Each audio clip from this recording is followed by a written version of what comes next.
What's up, guys? Welcome back to the channel. My name is Derek, aka Flippingahouse, and today I'm taking you guys with me in the field. We have to go check on two different properties, and I'll break those down on the way, but we got to hit the road. We got a long drive ahead of us, so let's go. All right, guys, so like I said, we're headed into the field. The first stop of the day is a house that we are buying tomorrow. Now, the only reason I'm going to see it is because I have never seen this home. I've seen it on Google Maps. The situation is basically the owner bought it from the auction. They foreclosed on the old owners, and now the old owners are still living in the house, so they don't want to deal with the problem. I made an offer on this house over a month ago, and they didn't like my price, and then I guess they couldn't get anybody else to buy it. So I initially offered 160. We ended up getting it at 150 once I actually dove deeper into the comps. So yeah, we're supposed to close tomorrow. I'm just driving by to see what it looks like. Obviously, I've never seen the inside, but I spoke with my eviction lady. She said we shouldn't have a problem getting them out, and the numbers are really good on this deal. We have over 100K in equity. It's a late 90s build home, so it's an ideal flip project. And then the second stop of the day is a house that I showed you guys a couple videos ago. We were about to start the rehab. Right now, we're about 50% done, but once the painter's finished, then it's gonna be smooth selling from there. But we had to do a lot of plumbing underneath the home, which I'll talk about. But yeah, I'm gonna take you guys with me. Let's make this drive. All right, guys, so we're right outside the neighborhood. We're about to pull up. Like I said, now I'm not gonna be able to walk this property. Obviously, there's people living in it, but we are gonna drive by. I just wanted to see the external condition, make sure everything looks good. The Google Maps pictures was taken about a year ago, but the home looked like it was in good condition. So we're just making sure there's a house here, right? When you're using private money or anytime you're using anybody else's money, you always wanna make sure that you are good. Dang, look at this, guys. This is like an abandoned apartment complex. That is crazy. It's a whole complex. Now, we are not too far from downtown, so this is kind of like a changing area. As you guys can see, this neighborhood is a really nice neighborhood. You see, these homes aren't that old. Like I said, late 90s, early 2000s. But let's see what this house looks like, guys. Like I said, people are living here, so I'm trying to be inconspicuous as we look. But you guys can see most of the homes, I mean, they're cookie cutter, builder style. But like I said, we're coming up on the house now. It looks like they're packing up some stuff, but this is it right here, 11915. This is the house, so you guys can see the house is in really good condition. So that's really what we wanted to see, is just make sure everything is good. And now let's go check on our other property, and I'll talk a little bit more about this deal and what's going on at that house as well.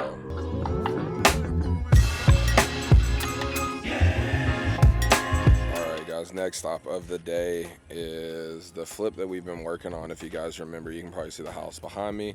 This is the one where we were adding the extra bathroom. Now, once we went to add the extra bathroom, we scoped all the plumbing underneath the house, and it was not good. So like I told you guys before, we've done a lot of homes in this neighborhood. And the last home that we flipped in this neighborhood, we had a lot of plumbing issues after we sold the home. Now, we did inspections, we did a hydrostatic test, we ran cameras, and everything looked good at the time that we flipped the house. We only replaced what was necessary. Everything else was functioning. Well, after we closed, the buyer ended up calling me. He was very heated. Now, even though they had inspections, it wasn't my obligation to fix anything. I'm a really good person, so we spent the next month and a half going through all the plumbing underneath the house, and long story short, ended up costing me an additional $5,000 after we already closed. Like I said, this isn't work that I had to do. They did inspections, but I just, with them buying their first home, guys, you got to take care of people, do the right thing, even if it costs money. You know, it is what it is. So we replaced all of it. So now when we buy houses in this neighborhood, because they are a little bit older than 1970, we always check all the plumbing, and if there is any issues or anything that we think may be an issue, we just go ahead and replace it. So I'm gonna show you what that looks like today, because not only, like I said, did we add an extra bathroom, but we have a ton of plumbing issues that I'm about to show you guys that we've already fixed. We're almost completed, and my painters are here working as well. So let's go take a look. And shout out to my new dump supplier, Kenny, young hustler, hooked me up with a dump for free, actually, just to show love.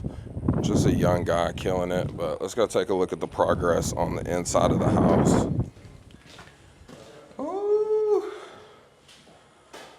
Looking good. As you remember, this house looked terrible when we bought it, but now she is coming to life. My guys have to come throw these shelves away, but this is our extra bathroom. If you guys remember, last time we were plotting on how we were gonna make it work, and we figured out a way. So they kind of flipped it from what I thought it was gonna be, but we have our shower over there, toilet here, and this will be a small vanity right here. And then we have a closet right here. And this used to actually be a door to the exterior that we got rid of. But yeah, it's gonna be tight, but this is a smaller home. And now they get a beautiful stand-up shower. And yeah, let's go take a look at the rest of the home. And this is gonna be the dining area. And then we have the kitchen here, as you guys see. My carpenter came through, cleaned everything up, and built some new doors for me. So we're gonna get all of this painted. As you guys can see, it's already been primered. We have a few more pieces to fix. And then we should have all of this stuff ripped out, yep. So we have a brand new tub in here. And then we just have to demo this. And then I'm gonna have my guy, something that we always do is like, I don't know, everybody was shorter back in the day, but we're gonna remove this and take it all the way up. But significant progress, guys. Now let's take a look. We got bedroom, and then second bedroom. And this was the old master. If you guys remember, there's actually a half bath in here. So we just left it. Be toilet, it's another small vanity. We got all new doors throughout. It's just looking so good, but let's go look at the plumbing issues and talk about those. Now, like I said, we added the bathroom, so they had to run the plumbing here. But when we started looking at the plumbing, all of the drainage was concrete and original. So like I said, we learned from our last house, we're running all new plumbing here. And so I just got to send out a payment. My guys will come back and finish this week. And then we're gonna get some of these bigger trees back here cut, because I mean, as you guys can see, these are big. Majority of them are dead. But we just want to create a nice backyard, and then we're gonna put up a new fence right here, and the neighbor's yard right here, because they actually, in the storms a few weeks ago, had a big tree fall. Luckily, it didn't hit our house, but it is a part of it, guys. All right, guys, we have one more stop left of the day, and this next one, I can't make this stuff up, guys. I got a call, or my agent, my girl Ashley, she got a call about a week ago from a guy who was at one of our properties saying, hey, I was called to cut down a tree. And she was like, nobody's called you. I don't know what you're talking about. This home's been listed.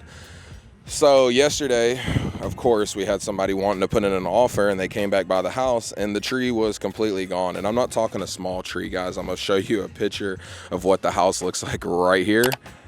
And you can see this is a very big tree. It's been there for some years. So I think somebody is scamming. There's a lot of scams going on here in Houston and just across the US with contractors. And so I think somebody called them out. And typically what they'll do is they'll request payment. The people will send them money. They'll overpay, and then they'll ask them to send it back, but then the money never clears, and then they get all their money back too. I think that's what happened in this situation, because the first guy that called us, he never did the job. I actually already spoke to him. So I don't know who cut down the tree, but the tree is gone. We got to go see it. Let's go take a look, guys. All right, guys, and we are here outside of our flip, and the tree is gone, as you guys can see. I don't know what happened. I mean, I have an idea, like I told you, I think it's just a scam. But on top of that, not only did they cut our tree, now somebody could put a lien on our house, because I don't know if they were paid or not, which is what scares me. But even more so, look at this crap, guys. They broke my mailbox. Yep. And this is just real estate, guys. Every day, I'm telling you, I have a new problem that I have to solve. And this is just today's problem. So I called the person, like I said, that called Ashley that was originally going to do the job. They're not doing it anymore. So yeah, let's just hope and pray we can get this to the closing table. We did finally accept an offer yesterday, not from the person who wanted the tree, but still. And these are the things like I share with you guys, because imagine if somebody was cutting this tree, I didn't hire them, and then it just fell on the house, right? And I have no idea who it was, who the company was. And this is a really big tree, and they stump grinded and everything, which means it cost probably $2,000 to remove this tree. So I'll keep you guys posted on this whole debacle. This is a first for me. But yeah, that's it, guys. We went to look at a foreclosed home. We went to check on plumbing updates, and now somebody stole our tree. What are you gonna do? Just another day in real estate. I know this video is kind of all over the place, but if you guys made it this far, I greatly appreciate it. Make sure you like, subscribe, turn on post notifications, and until next time, guys, peace.